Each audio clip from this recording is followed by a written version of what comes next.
Greetings everybody, it's Rob from Saint Sour Games, and here I am with another Marvel Champions video, and this one's going to be talking about my thoughts on the Mad Titan Shadow campaign.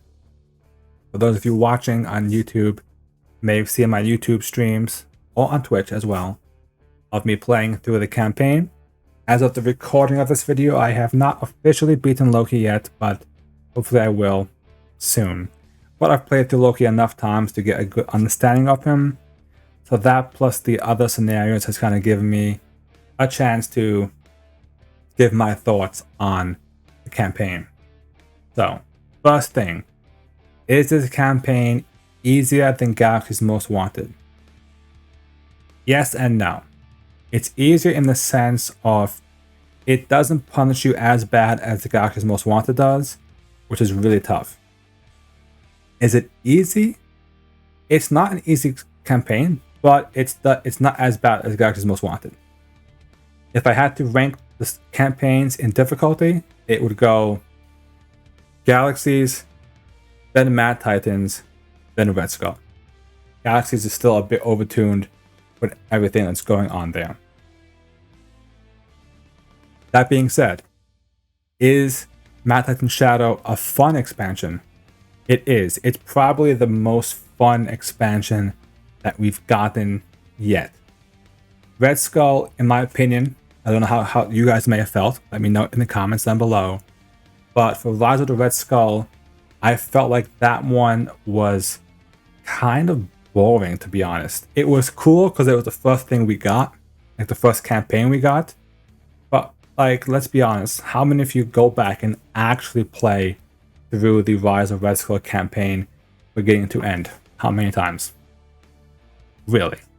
I thought I played through months ago and I haven't finished it on stream because it's just, the scenarios are fun. It's not even the scenarios themselves aren't bad.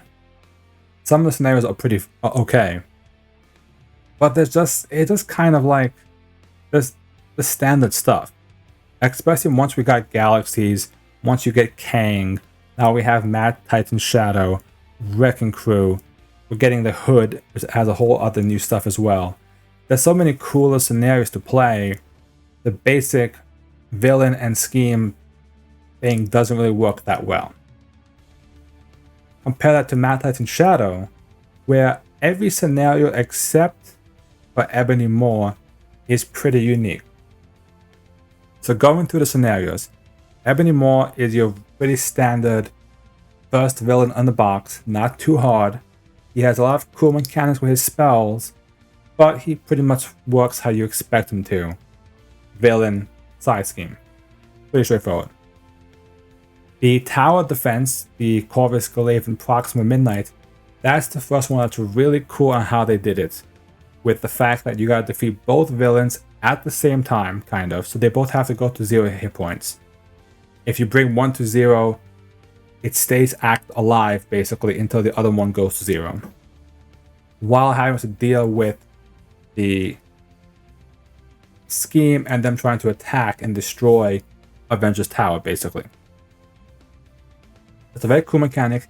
It can be tough, but it's not too tough like the Collector, where the Collector was just overbearingly tough. Then we have Thanos. Thanos, I would probably say, is in the top 3 or 4 toughest encounters we've had, which makes sense. It's Thanos. He should be tough. He's on the box. Thanos plays kind of like Ronin does, where it's just overbearingly strong. And it's not even as annoying as Ronin, because something about Ronin seems annoying with his attacks. Thanos does so much between his attacking and the Infinity Stone abilities going off that it makes it hard for you to kind of get going sometimes. But it's still not too bad, but it is a very tough encounter. Hela, I think, is actually probably one of my favorites. I don't know, I don't know if I want to say that yet, but when I was going through the spoilers, the idea of Hela's was really cool. Playing through it, it actually is kind of fun. You have to go through a side scheme, and pretty much a minion each time. As you go through the minion, then the side scheme, you unlock another minion, another side scheme, and you gotta keep going through that to essentially kind of save Odin. But the catch is, as you're going through this, you're inadvertently making Hela stronger and stronger. And before you know it, if you're not careful, when you get to that last stage, Hela is at like a 5+ a boost card basically at that point. And you know, scheming or attacking with 5+ can very quickly end the game if you're not careful. And it really puts you into that, like, once you pop into that third stage, it's go time. You got to figure out what to do. And it's a really cool idea. Like a really cool way. It's kind of like an Escape the Museum, but not as... kind of like, but more complicated than that. And then we have Loki, the final boss of the campaign, if you will. And Loki is... I'm still trying to figure out where I would put Loki in terms of difficulty compared to Thanos. Because Loki has a lot of health. And Loki's swap mechanics are really dangerous. His cards he comes with in his deck are really tough. And there's a lot of cards that mess with you, plus the Infinity Gauntlet going off. There's a lot of different conditions flying around, and him swapping back and forth can make it hard to build a steady offense against him. It's kind of like, I guess the best way I can describe the Loki encounter is, instead of thinking of the final boss being this like massive big bad, it's more of this very tricky, well, it's Loki, like a very tricky big bad. You never know what you're gonna get from Loki. The Lokis keep swapping in and out. They're gonna keep swapping non-stop basically, because every side scheme pretty much flips him to a different Loki at this point. And between that and the cards that in his deck that even flip him and activate him again, you never know what's gonna come out. So there's a lot going on. And that's actually pretty cool. Because it's tough, but it's tough in the sense of where it's not the same thing. Like, for Galaxy's Most Wanted, I think most people can agree Nebula and Ronin were a bit way off tune. Nebula, I have seen so many people say when they play Nebula, you can have the cleanest board on the planet. Clean as a whistle. And after the villain phase happens, it's gone to hell. There's schemes, there's acceleration tokens, you're stunned, you may be confused, you've lost half the cards in your hand, and there's nothing you can do about it. Nothing. It's just pure RNG. And that's ridiculous. Ronin is the same thing, except Ronin just punches you in the face until you just cry. That's what Ronin does. But that's all he does, that's the problem. Like, Thanos kind of does it interesting. He has the snap in his side schemes, but you have to be careful about, like, managing the threat, because if he snaps, you lose half your deck. So you gotta balance that as well, while Ronin is just playing heroic no matter what difficulty you're on, basically. That being said, what are some good things they've done as well in this deck? They've made this deck to kind of show how, or that deck, the box, to show how they plan on dealing with allies. Anybody who's played Champions for a long time, you guys know that ally spam is a real thing. Everybody does it. Don't deny that you don't do it. Everybody does it. You play allies, you attack, and they chump block for you. And you can pretty much get away with most of that in most encounters. Besides the few overkills here and there, it does the job. This deck, there are many cards that have boost cards on them that say, if this attack defeats an ally, this happens. Tower defense, it does damage to the Avengers Tower. Thanos, I think it activates a stone. A stone comes out. Hela has one that adds threat, I believe, to the main scheme. So there's all the different cards that will, if you an ally is defeated, it punishes you for it. And that's really good. I like that. One of my biggest complaints about this box, and they've done it, honestly, they've done it probably since Crossbones every now and then. I know Crossbones has this issue. I know Nebula has this issue. A few of these scenarios in this one has it as well. And it annoys me to no end. Any card that flips to the encounter deck to find a particular card is fine. But not when there's like 3 of them in the deck. That's a bit much. For instance, the Space Stone, when it activates, it summons a minion from the encounter deck. You just have to go through the deck. In Thanos' deck, I believe there is 5 minions in the entire deck. In Loki's deck, just because I happen to have Loki's deck actually still up on my screen, you have 1, 2, 3, 4. I mean, to make sure, I get this right for you guys. 1, 2, 3, 4. You have 4 minions in the entire deck. What does this mean? When that Space Stone comes out, if you've defeated those minions, you're gonna just blow through that deck. That's a bit annoying. Ignore those Space Stone's effects. But between that, Nebula has it with the Space Pirates. Crossbones has it with the weapons. With like only 2 weapons in his entire deck. That's not experimental. I think it's the knife, the machine gun, I think. Maybe the pistol. I think he has a pistol. But like those kind of cards that just search through the deck. It's like Master Plan when you know there's only like one side scheme in the deck. Those kind of cards I don't like. Because it makes you, it's like you either are gonna blow through the deck, maybe get lucky, or get an acceleration token. And I feel like it should either stop, like, you know, like look at the first 10 cards, see if something comes up, and then do it. If not, it surges or something. I don't know.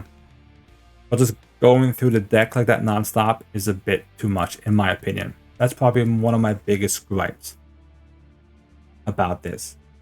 Is that whole kind of search and stuff is just annoying. Other than that, the campaign itself is actually not bad. Stalwart is annoying, but it's, you know, it's here. I can't say anything bad about it. They had to do it because obviously Stun Lock and Confuse Lock is going to be a thing. So they had to find a way to deal with that. So I'm not too bad. It's annoying, but you can get around it. In most cases, just have to build differently. Is what it is.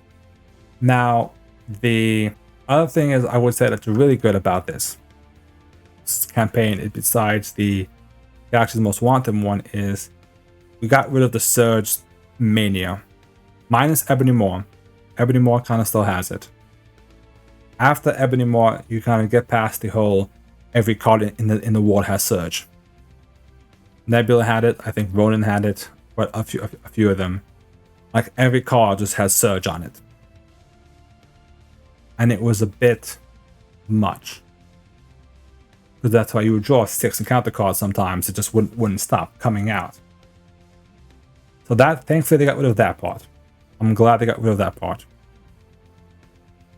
However, on the flip side, another thing that I don't like about this campaign, not don't like, but gonna make it a gripe, is the campaign, if you will, doesn't have, it's a bit different than the other ones. In the first one, you got upgrades. In the second one, there was the market where you like bought cards to add to your deck. This one has a very weird thing where it's very whose line is it anyway. The points are just made up, they don't matter. You know, some cards have victory 1, victory 2, victory 3. It doesn't matter. Those numbers make no difference. They could say victory 9,000, doesn't matter. But defeating those victory cards does matter. The only thing a victory does is it puts it in the victory display, so it stays out of the game, basically. But there's no point for the point value. And basically, by defeating some of these like extra side schemes here and there, you can unlock special cards. You unlock Swarmer, you unlock the Nornstones, you unlock Cosmo, you can unlock Odin, you can save the Asgardians, Thor's friends. I think they have an actual name. I don't know what the actual like group name is, but Lady Sif, Volstagg, Odag, and Thoron, I think. There's nothing you can buy though. You have to kind of really work on those different side schemes. But the problem is, if you don't do those side schemes, you can actually get punished for it. At the same time, it says, oh, you didn't do this last time? Well, guess what? It's going to come back again to haunt you. And it's going to punish you for it or something along those lines. So that's kind of annoying. And I would have liked them to make a bit more of a campaign build-up, possibly. Maybe something costs to buy or something. I don't know. After Galaxy's Most Wanted, it's a bit of a shock to the system. The last thing I'll do to kind of shift gears, talking about this campaign, is about the heroes that come in the campaign box: Spectrum and Adam Warlock. I played them through most of the campaign games. I swapped out Warlock against Thanos, and I've swapped them both out against Loki. Try and find a good combination. But I will say, Spectrum is a lot of fun. I think Spectrum is a really solid hero. I believe I added her to my tier list already. And she is strong. She can do tons of broad attack. The mass attack, or the new leadership card she gets, is a really cool way of playing. And you can pull out tons of damage with that kind of playstyle. I like it. It's a lot of fun. Even without that playstyle, I think she can still work. But she essentially has a 3 in any stat you want if you can put her in there. And then it's all about kind of putting her in the particular form you want, because unless you have Speed of Light or some cards, you can't just voluntarily flip her into a different form. But she can do a lot. She has, 7 damage cards. She has 4 threat removal. She has a block that gives her a free block, basically. So tons of good cards. Warlock, at first it took me a while to get attached to Warlock. I felt like Adam Warlock's playstyle is a bit weird, and it only took me till about, I would say, Hela and Loki to kind of really figure out how I feel about Adam Warlock. I think part of the issue is because he's a mystic, you kind of think of him like how you would play Scarlet Witch, how you would play Doctor Strange, where you kind of sit back like a wizard in D&D. And just cast spells. You're casting Crimson Bands, you're casting Hex Bolts, Molecular Decays, you're casting all these high damage spells. But what's interesting about Adam Warlock is his spells are kind of average, really. Comic Blast is okay. You can do anywhere from 4 to 8. Even Cosmic Awareness does, I think, 2 to 6, I think it is. I think 3 to 7, I think. Or 2 to 6, I forget what the exact numbers are, depending on how many aspect cards you flip out. But what makes Adam Warlock so unique is he's much more, as his ability states, he's a battle mage.